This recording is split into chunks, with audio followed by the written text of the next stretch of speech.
In front of me I have the brand new iPhone 7.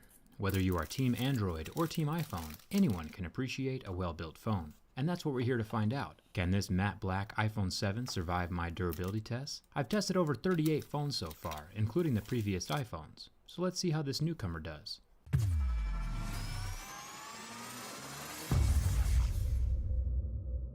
Let's start with the scratch test. I have a set of mineral picks that tell me where the hardness of the glass falls on Mohs scale of hardness. Sapphire glass would be around an 8 or a 9 on Mohs scale, or plastic screens like the Galaxy S7 Active would scratch at a level 3. Normally, the average smartphone will start scratching at a level 6, and this appears to be the case with this new iPhone 7. It is on par with the typical smartphone screen hardness. Coins and keys won't scratch it, but you should keep it protected anyway. There are still plenty of abrasive materials in the environment, hiding in the pockets of your jeans or purse that can cause scratches to the screen of your phone. Let's jump down to the home button, or better said, the home touchpad now, since it doesn't click anymore. There have been rumors that the home button and the camera lens are made of sapphire, which would make them extremely scratch resistant, nearing the point of diamonds, which would be nice. Some smartphones, like the Galaxy phones, use a plastic home button that can scratch easily. But so far, this touchpad can resist the scratching from my razor blade. But is it sapphire, or is it just normal glass? The easiest way to find out is using the hardness picks. Like I mentioned before, glass will scratch at a 5 or 6, but sapphire should be around an 8 or a 9. And since this button has a deep scratch with a level 6 pick, we know for sure that it's regular glass and not sapphire. The earpiece is made of metal and very solidly stuck in place. It won't be sliding around or falling out like the old iPhone 4s did. Now with the back aluminum, I will be scratching a jet black version very soon, but so far this matte black version holds up extremely well to my keys. You can hardly tell that it's been scratched. Razor blades, on the other hand, will scratch the phone just fine.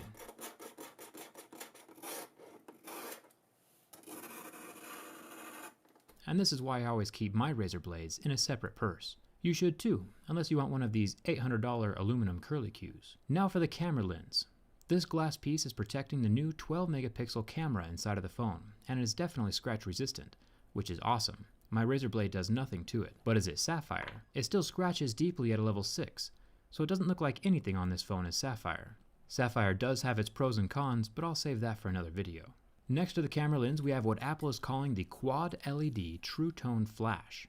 Initially, I thought that this might be 4 different colored LEDs, bringing even more life to pictures than just a dual-colored flash would. But while indeed there are 4 LEDs, it is still just the same normal 2 colors that the older iPhone 6 has. The flash is just brighter now, because there are more of the LEDs, which is good. Checking out the build quality of the rest of the phone, we find out that the buttons are metal, which is ideal. Plastic buttons tend to discolor or pop out more often than metal buttons do, so thumbs up to Apple for sticking with quality materials. The antenna bands are still plastic, but that's a necessity with Apple's design at this point in time. If you remove these antenna bands, no more cellular connection. If we look down here, we see where the headphone jack doesn't exist. Now this is a problem on multiple levels. I'll go more in depth about this in my next video, but looking at it from purely a durability perspective, this is an extremely bad move. Just like any piece of electronics, the charging port component has a finite lifespan. Nothing lasts forever. It is designed to withstand a certain amount of physical wear and tear. This means it could stand 5,000 or 10,000 plugs and unplugs. Nobody knows the exact number but Apple, but essentially, now that Apple is combining the headphone jack and the charging port into one, we have 2 accessories using the same single port, doubling the rate of wear and tear. So once this singular lightning port dies or reaches the end of its lifespan, your phone is toast.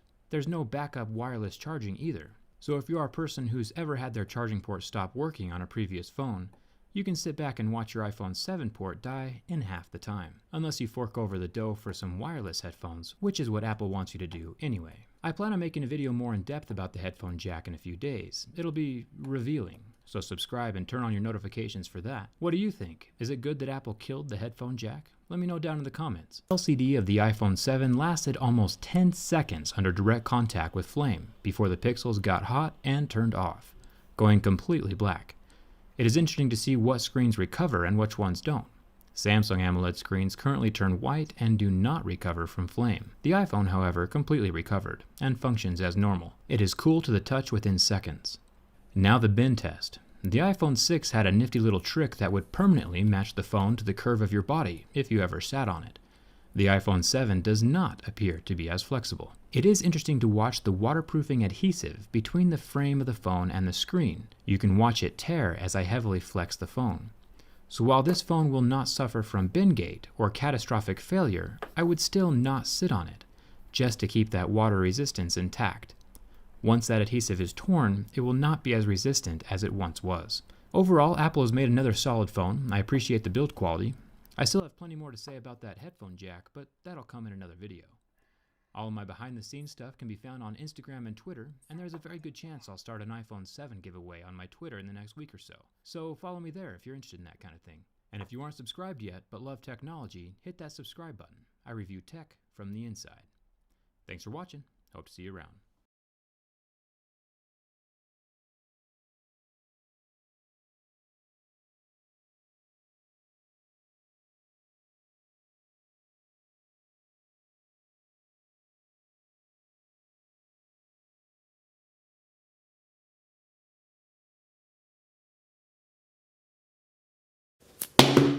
What's up guys, TechCracks here. So I got my hands on the new iPhone 7, finally at last. This is the matte black color. Is that what they call it? Black, just regular black. So 32 gigabytes guys, here it is. It's a beautiful sight. So new wrapping, new box, everything is legit, everything is new.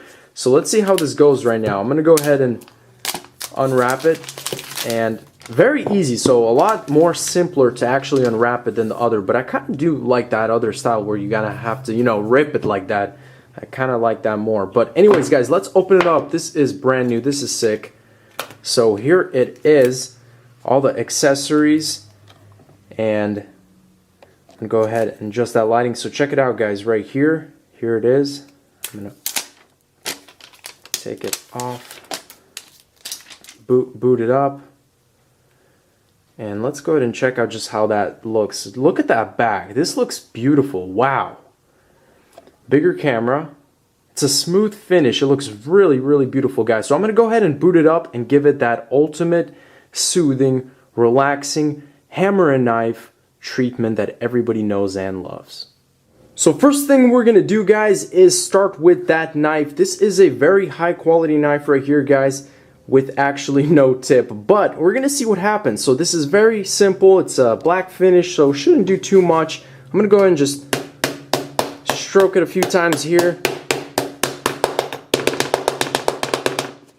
and I don't expect much, but really medium slices right now, medium slices.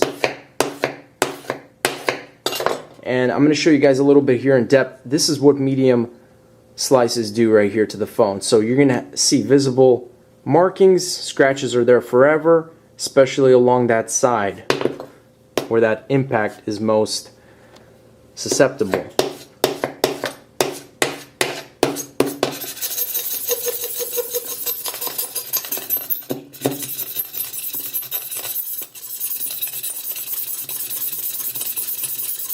So very beautiful sound, but so check it out guys, I'm going to go ahead and try and polish this out a little bit here. And as far as damage, I do see significantly kind of higher damage than the other models. So it's probably just that smooth black finish and that anodized aluminum giving off this really, really beat look. But we're going to go ahead and move on now guys to that hammer test. One thing to keep in mind is this time around I've got a 3-pound hammer. So it's a little heavier. Before it used to be 2.5 pounds, so it may or may not cause different things to happen, but we're just going to go ahead and find out. So let's go ahead and do this. I'm just going to, first slightly as usual, just drop it from a couple of inches. And I'm very curious to really find out this durability of the screen this time around. So nothing. Nothing, and now a little higher. That was very high, so still no damage.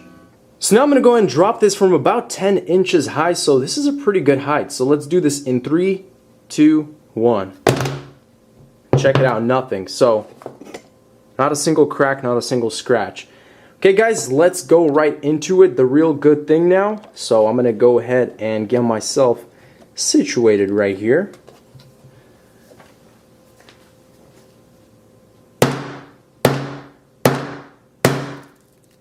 Just like that. Are you kidding me? That was not... I mean, I guess it is 3 pounds, but just a couple hits. I did not feel like I was doing anything, you know, anything really strong with that hammer. It was just kind of medium blows, but I mean, it's giving me the screen now.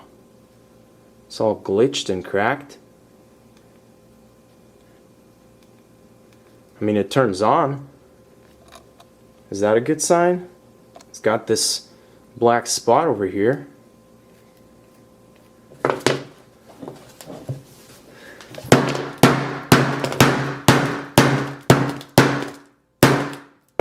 Now it's glowing.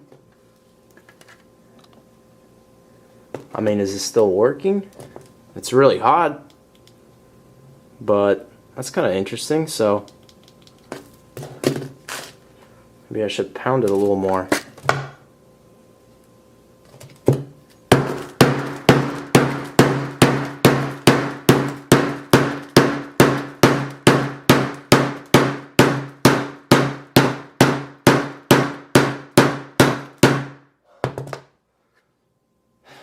That is the feeling I like to feel, guys.